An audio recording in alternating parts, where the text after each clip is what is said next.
Alrighty everybody, I hope you're all having a good festive season, and as we all know, it's close to that wonderful time of year again.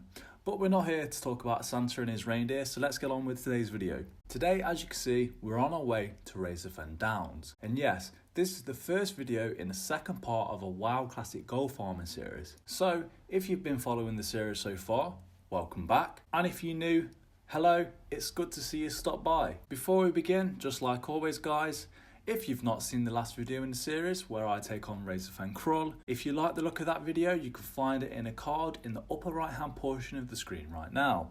Of course, not forgetting a few notes regarding this place that you may need to know. You're looking between 10 and 15 minutes per run on average here. Expect between 2 and 4 boss blues per run. For a level 39 with rested experience, I was told that they gained 15,000 experience just from the one single run that we see today. Evading issues, near enough all of these mobs will evade and ruin this. Not sure if it's a phase 2 issue or if it's just this place, but if you stick with the video you shouldn't have much trouble at all, albeit it's still annoying and very bad. Starting with what gear that I'm using: Judgment Crown, Choker with the Fire Lord, Lawbringer Shoulders, Sprite Caster Cape, Demon Forge Breastplate, Gallant's Wrist Guards, Quosora, Skull Flame Shield, Force of Will, Uther's Strength, Nagel Ring, Songstone of Ironforge, Lawbringer Boots, Lawbringer Legs, Belt of the Ordained and Dracorian Gauntlets. As for talents, you can see that I've got the usual 31 points in Holy, 13 points in Protection and 7 points in Retribution. So now that we're inside, let's take a look at our bags, and as you can see before starting, they're completely empty and we're starting off with 422 gold. After the first run, we're left with 423 gold. And finally, onto our third and final run for the video, we're starting off with 424 gold and with a fairly decent amount of bag space left. So anyway, as for buffs, I picked up a Scroll of Protection, so I'll be using that. Then I'll give myself a new Righteous Fury and Blessing of Wisdom. As for group composition, you can see that we've got a Mage, Rogue, Paladin and Warrior. So it's not the best setup, but it will do just fine. Let's initiate a ready check. Okay, let's start the timer and begin the instant, shall we? So, cast Seal of Light and start out by grabbing this pack of mobs right here.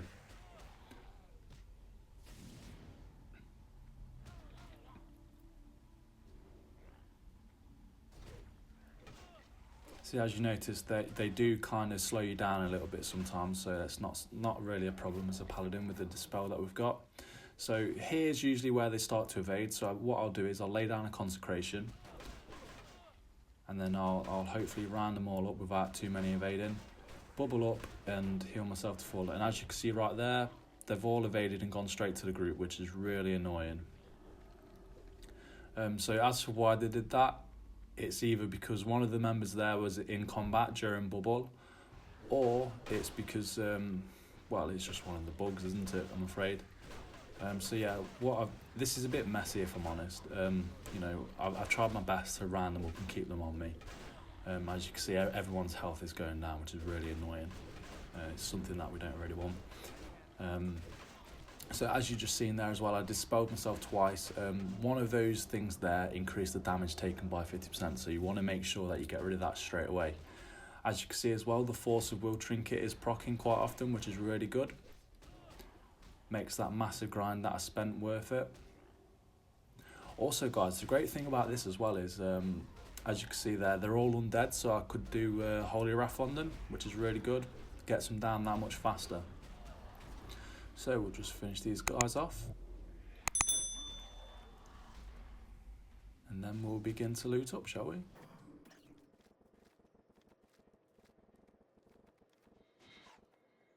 And there we go guys. Just to confirm, one of the people in the group was in combat, so that's why they all went to the group. You know, usually it shouldn't really happen, but obviously the last 2 runs that I did where I didn't record it, some of these mobs evaded anyway, which is really annoying.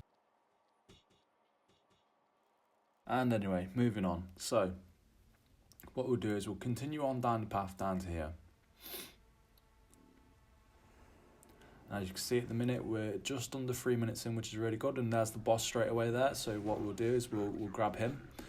Now what we'll do is we'll try and focus all of our attention on that boss, just because he's got quite a bit of HP to be fair. As you can see, trying to strafe my way to the next pack, just to reduce a bit of damage taken. So we'll keep on going around here, making sure we hit as many of the mobs that we can as well, guys.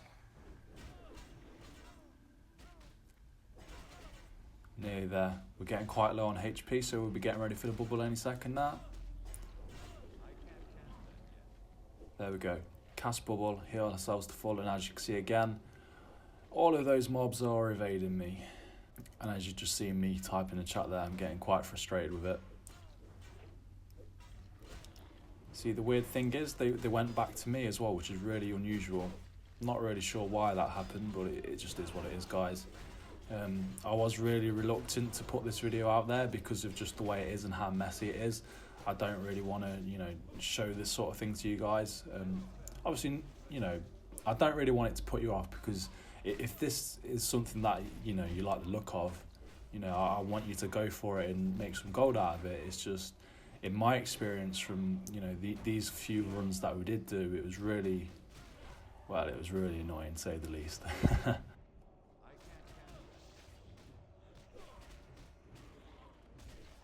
You see, like I say, guys, I'm not entirely sure if this is a phase 2 issue or whether it's, just this particular instance, because if you see the mage there, a level 36 mage, I believe he is, what we did after this is we actually went to Scarlet Monastery Armory. Now, what happened was, in the armory, this guy, he's got no spell damage gear whatsoever. He's just in greens and blues, as you'd expect, probably from quests or whatever, right? So he's not massively geared. Obviously, he's level 30, whatever he was, right? I'm a level 60 Holy Paladin. There's a blue as well, that'll give you the shard, by the way, guys. But yeah, I'm a level 60 Holy Paladin. And as you can see, I've got Righteous Fury on.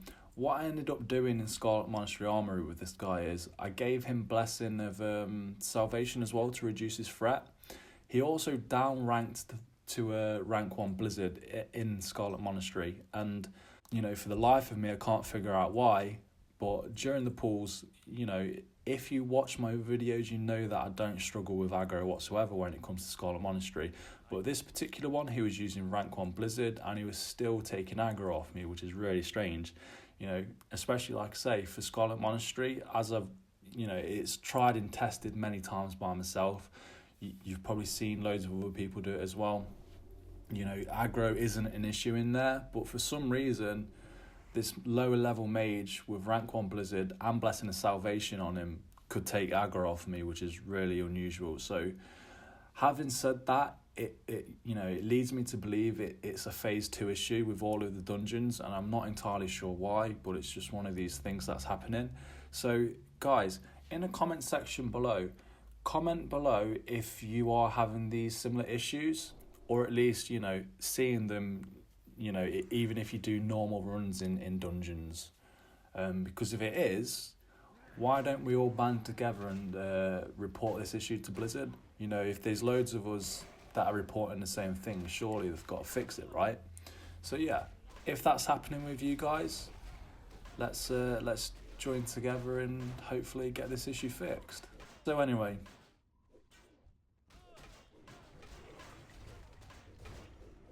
pool number 3 now, guys, and as you can see, we're heading up the hill and grabbing more mobs. So gradually what I'm doing is I'm trying to hold aggro by laying down consecration as much as possible. Getting quite low here as well, so I've just pop bubble and heal myself up to full. Keep going round here for the line of sight, drop down consecration, and there we go. So the good thing about this place is there are a few huts in that you can use for line of sight during the pool, which is really handy. But even there, guys, you can see my consecration was down first, and he took aggro off me straight away, which is really strange. You'll also notice as well, some of the mobs are on me, and they end up having full health again, which is really strange. So yeah, it's just one of these things that, I am showing you in all its glory, really. And as you can see there, our mage died as well, which is really unfortunate. So we'll just finish these mobs off real quick.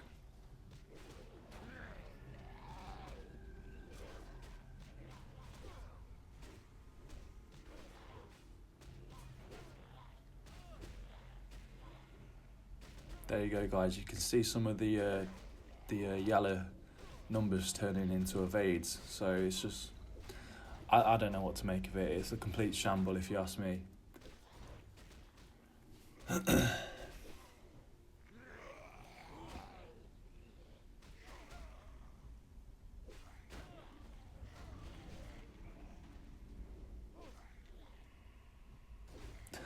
And there you're seeing in chat, this isn't viable at all.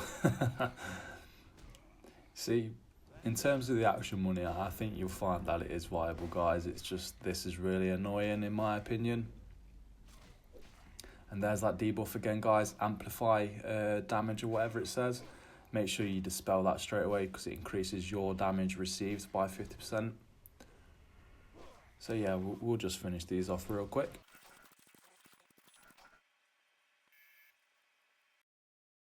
And as you've seen there, guys, my game unfortunately did crash. So what I've done now is I've just rebooted real quickly. Obviously the mobs are still there, so we'll just loot them up quickly. Everyone's rezzed up. Our warrior friend is offline as well now by the look of it. Unfortunately our timer is gone as well, but if you remember before it crashed we was on about 9 minutes or so. So yeah, let's just continue where we left off, shall we? So what I'll do now is I'll loot everybody up. And there we go, guys, restarted the timer as well. Make sure everyone's buffed up again, give myself divine favour, ask them if they're all ready. And let's go. The final pull, guys, let's get these mobs out of the way with. So we'll just grab these last 2 packs here. I'll tag them, bring them round for the line of sight, drop down consecration, there we go. Spam the macro as well.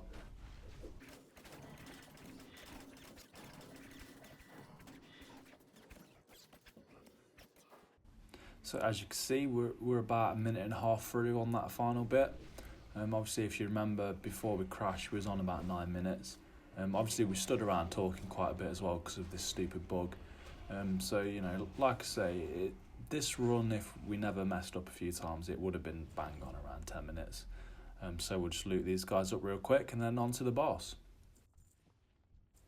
Also, whilst I'm still thinking about it, guys, if you do find yourself in like an emergency situation in this dungeon, you know, whether it's on the boss or whether it's during a pull, as long as the people that you got with you are out of combat and they're quite far back, all you have to do is jump down on one of the ledges. So you see that Paladin just stood up there? Even if I was stood there and jumped down, what would happen was, doing that, it will do some kind of reset on the mobs. It will just cause them all to evade. You'll go out of combat and they'll reset, which is, yeah, it's annoying because it means that you can't jump down and use it as like a line of sight tool to, you know, heal yourself quickly. But if it is like an emergency situation, like I say, you know, you can use that to get out of it and escape and avoid death. So that's all good. So yeah, let's engage the boss, shall we?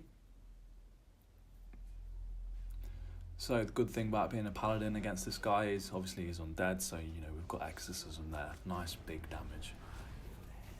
So we'll just kill him real quick.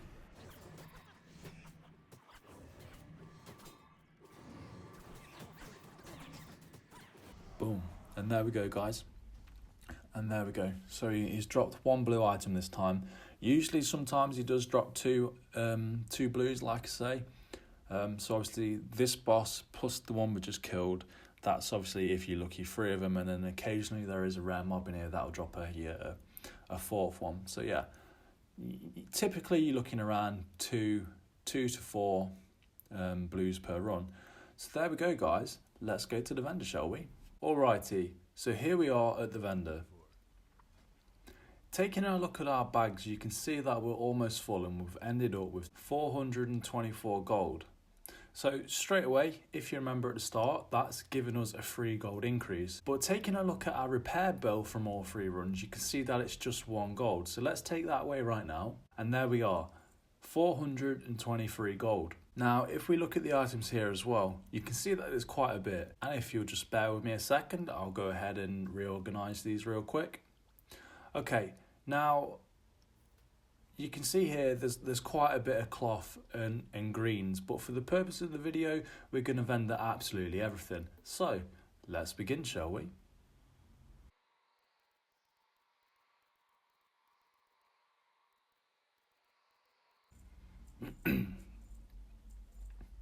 Okay, now as you can see, we now have 338 gold, which means that for 3 runs we've made 15 gold. So if we simply double that, that will give us our hourly rate, which is a total of 30 gold per hour. Obviously, if we disenchant all of the greens and the blues, this can easily go right up to around 50 or so gold per hour, maybe even more, give or take, depending on the enchanting mats value on your server and the price of cloth and any other items that you come across. As well, if we take a look at the Atlas loot, of course, which we can see there are a number of BOE blues that can drop here as well, which can potentially increase this gold value even further.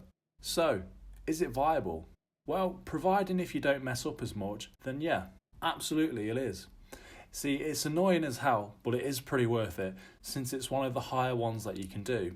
If this wasn't as buggy as what it is now, it could probably be better than SMCAF, to be honest. Okay guys, so one final thing before I go. The next video coming up in the series will be revisiting this dungeon, as I found a second, potentially better way to farm gold from this place. Now, with regards to what it is and how it can be done and whatnot, you'll obviously just have to wait and find out for that. But I can tell you that it isn't Paladin specific or even level 60 required. You see, any class can do it, and if I'm honest, you might even be able to get away with solo in this even if you're in your late level 40s and onwards, and obviously you don't need the group for that. So with that being said guys, keep your eye out for that. I hope that you've enjoyed today's video, and as always, if you've not already, then go ahead and subscribe to the channel, as this helps me out massively. But when you do, don't forget to hit the bell icon to be notified when I release new videos. Also, if you enjoyed today's video, then show some support by giving it a thumbs up and sharing it with your friends.